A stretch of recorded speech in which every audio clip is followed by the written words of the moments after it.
the closest thing as you'll get to appointment radio right here. You stop what you're doing when you put Barry Melrose on a program.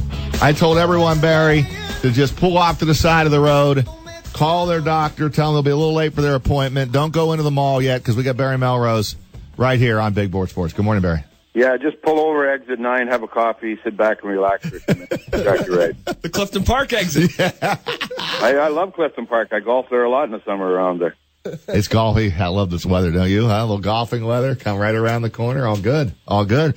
Hey, Barry, let me start with the Albany area losing the Albany Devils off to Binghamton. I hate to lose these teams. Hate to see AHL go out of Albany. But, Barry, if you go down to the Times Union Center, no one goes to the games. No, that's always been a strange franchise. Obviously when it goes back to the Devils, beautiful building. You can argue, should it be there, should it not be there, whatever, but it's a beautiful building. And, we lost the American League in Glens Falls, and now we've lost it in Albany. And you look around, Worcester lost it. Manchester, Vermont, or Manchester, New Hampshire lost it. So it's crazy. It's a really tough time in the American League. American League's been through many tough times with the WHA and a lot of other things, but with all the teams moving west to California, it's really created a different type of hockey environment in the Northeast. And hopefully in Albany, an East Coast team will move in just like they did in Glens Falls and keep hockey for the people who love hockey a viable thing to do in the wintertime. Yeah, everybody's trying to figure out why. I mean, why don't more fans go to the games? The building is huge, so maybe if we're a smaller building, better times, like Saturday 5 o'clock games. Nobody likes Saturday 5 o'clock. There's a million reasons out there why, and I don't know that you can put your finger on one, but you can't continue to lose money and fans not showing up. So I understand why they're making this move, but I don't know why. I don't know the reason we can't get more people in the building in Albany, in the Times Union Center to watch hockey. That's been something that's been going on for years. So I remember way back to remember the Albany Choppers. I'm sure you do. That's a long time ago, but that was Albany had two teams in the INE and the American League at one time. So I think a lot of it is it's competition for the dollar. We're facing the same things in Glens Falls. It's just there's so much to do. It's a big commitment to go to a hockey game with your kids. It's expensive to go to a hockey game with your kids. And, a lot of times it's just as easy to sit at home, turn on the TV, and watch something. So, it's a tough time right now. It's a tough time to, get dollars from people that are hockey fans. And, and they think, well, we'll go to the next game. We'll go to the next game. And all of a sudden you turn around and the next game has left because the team has gone to another environment and wants hockey. Binghamton is a unique city that's really fought for the American League. The city's got behind them. The Binghamton building is okay, but it's not as good as Albany building. And yet they just really fight to keep an American League hockey in Binghamton. So I applaud them, anyways. Yeah, and there's like a $2 million, guarantee out here. So they financially they are. Yeah, but I mean the city of Binghamton has done that for the last number of years. Like they've really fought. It's almost in other cities. It's the city doesn't care. But Binghamton really gets behind whoever is going to try and keep a franchise, and whether it's monetary or ticket commitment. So I applaud Binghamton, anyways. I wish more cities in the Northeast are they aggressive. Barry Melrose with us with ESPN. He is the man, obviously, when it comes to NHL, and he's from Glens Falls. It's been great, and Barry's been so supportive of everything going on in Glens Falls. What's the support like for the Adirondack Thunder, Barry, ECHL in Glens Falls? Good. My son was at the All-Star game there in Glens Falls and had a good crowd. And again, every level you go down takes less money to run it. Obviously the American League, big dollars now. It's $1 million business. And, even like the East Coast League is expensive, but not as expensive as the American League. And a lot of it is you got to have a good, team that's helping you there. Calgary's been a good fit for Adirondack and hopefully will continue, but it's been good. It's been good. I think the people in Glens Falls figure this is the last chance to keep hockey there. With the American League gone, so hopefully, they'll rally and keep the East Coast League team there. And anyone that doesn't know, the East Coast is a good league. I know you're used to the American League, and I'm not going to sit here and say it's as good as the American League, but there are good veteran players in that league, and a lot of young kids play in that league for a little while to get their feet wet in pro and move on to the American League. So it is a good product if you're a person in Albany deciding whether to become a season ticket holder or if an East Coast League team goes in there. Barry, who's the biggest name in Glens Falls? Barry Melrose, Jimmer Fredette, or Hacksaw Jim Duggan? When your father was police chief for 20 years, that's a big, you got big shoes to follow in Glens Falls. And, I'm probably the Johnny come lately there. I got there early 80s. So, but I have stayed there, whereas Hacksaw has moved around. So, but I would say right now Jimmer is the hottest with the basketball in Glens Falls. They love their basketball there. They love their hometown guys. And Jimmer certainly has had a great career in the NBA and now over in China. He's probably the smartest guy ever. He'll end up making more money in China than a lot of guys make in the NBA. That's a good point. That's why I tell Jimmer, just stay in China. I know if he ever got a shot to come back to the NBA, he would do it in a heartbeat, but I think he's got such a good thing going on right now. He's a superstar. He is a god in China, and he loves to score points, so why not just stay there? Exactly. He's having a good time. He can, raise his child over there, give it an unbelievable outlook on life. China is a exploding giant. I know the NHL is taking China very seriously for the future of hockey, and Jimmer's already in there in the cutting floor. So he's a great kid. He's been a great ambassador to this area, and he'll continue to do that whether in China or. And you're right, he would come back to the NBA tomorrow if someone gave him a contract, but. Sometimes it's better just to sit back, smell the flowers, and say, I got a pretty good thing going here.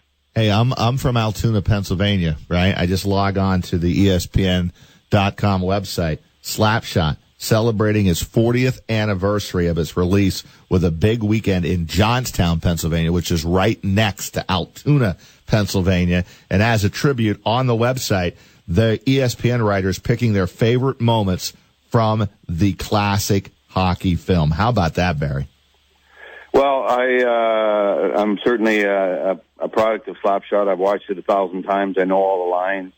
I know a lot of the guys. Michael Unke and myself have become friends. I know Jerry Hauser, who played Killer. Obviously, I know the Hanson brothers / Carlson brothers.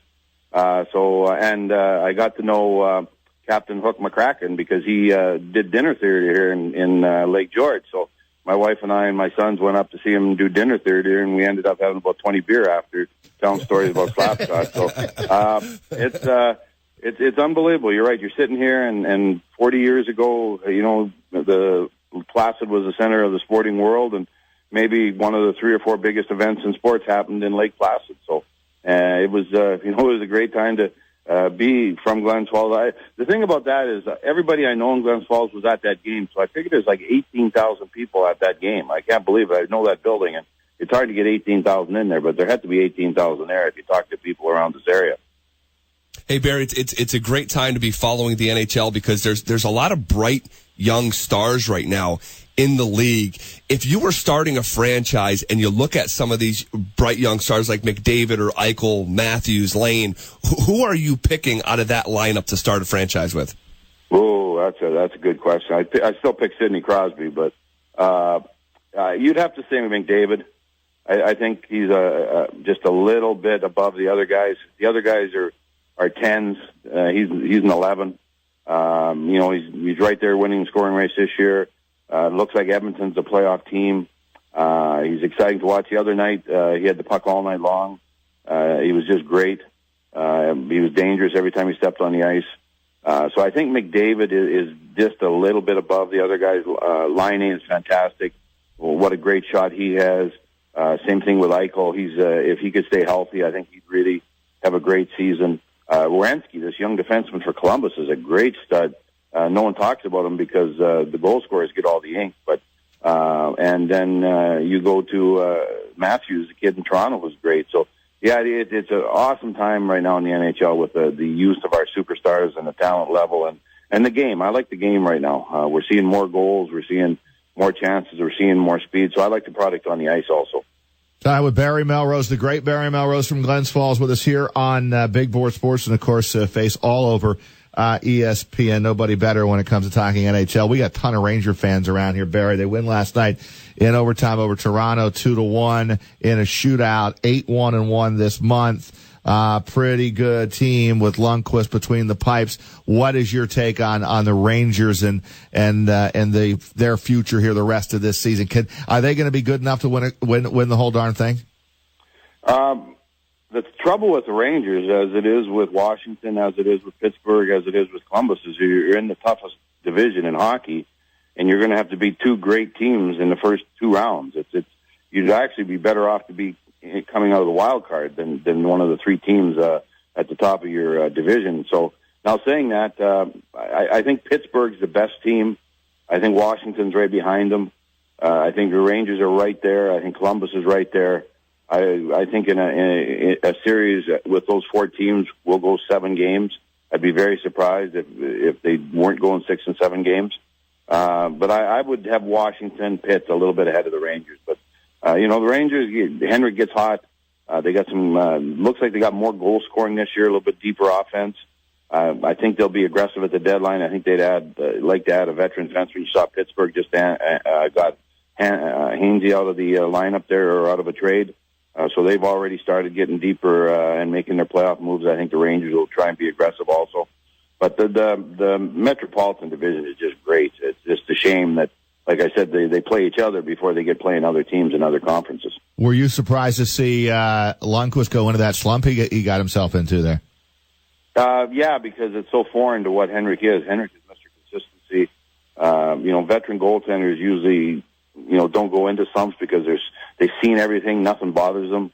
They're just so perfect in their game and their starting, how they start and how they play, and nothing rattles them. So yeah, I was a little shocked that Hank went into and admitted going into a slump and admitted not playing well. So, but that looks like it's been set up and fixed up, and he's been looking very, very good. But Holtby's been great.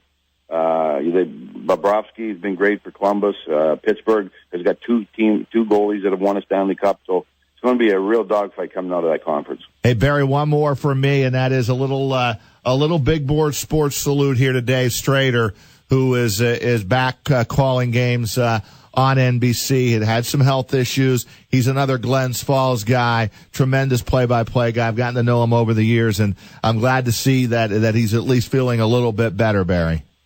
Well, the Strades said the other night that after he did that game, and then Dallas won the game. Dallas ain't winning many games anymore, so that in itself was a miracle. Dave got them a win, but he said for 4 hours, for the first time since I got diagnosed with cancer, for the first time I forgot I was sick. Yeah. And that probably is the best thing for him, to get with Daryl Ray for 4 hours and do some games and finish the season, and he's put on an unbelievable fight, and I know he'll continue to fight, and he's getting lots of support from the hockey world, and he's just a great guy, and it's one of the good stories in the NHL this year is the support Dave's getting and the fight he's putting up. So the NBC has shown some real classy moves, letting him do some NBC games.